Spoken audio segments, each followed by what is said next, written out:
Hi hello welcome to my channel SMS పక్క middle class family అండి. అందరూ ఎలా ఉన్నారు? అందరూ బాగున్నారా? బాగుండాలని మనస్ఫూర్తిగా కోరుకుంటున్నా. ఇప్పుడు నేను చేసే రెసిపీ చాలా అంటే చాలా టేస్టీగా, చాలా కమ్మగా కూడా ఉంటుంది.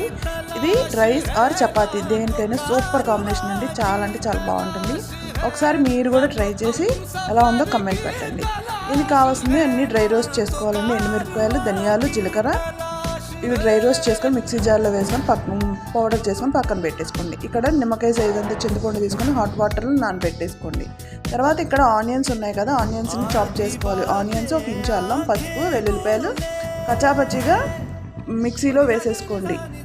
పేస్ట్ లాగా చేసుకోవాలి ఇట్లా. తర్వాత పొయ్యి ఆన్ చేసుకొని ఇట్లా బౌల్ పెట్టేసుకొని ఆయిల్ వేసుకొని ఇట్లా తాలింపు దినుసులన్నీ వేసేసుకోవాలి. వేసుకున్న తర్వాత మనం ఆనియన్స్ని పేస్ట్ చేసుకొని పెట్టుకున్నాం కదండి, అవి ఒక 5 నిమిషాలు పచ్చివాసన పోయేదాకా వేయించుకొని తర్వాత అందులో ములక్కాయ ముక్కలు కూడా వేసుకొని ఒక 5 నిమిషాలు వాటిని కూడా వేయించేసుకోవాలి. తర్వాత మనం ఏవైతే పౌడర్ చేసుకొని పెట్టుకున్నామో అది వేసేసి తర్వాత ఉప్పు కూడా వేసేసుకొని చింతపండును కూడా రసం తీసుకొని పక్కన పెట్టుకున్నాను అది కూడా వేసేసి చక్కగా ఒక 10 మినిట్స్ పాటు మూత పెట్టేసి పక్కన పెట్టేస్తే మన రెసిపీ రెడీ. ఎలా ఉందో కామెంట్ పెట్టండి.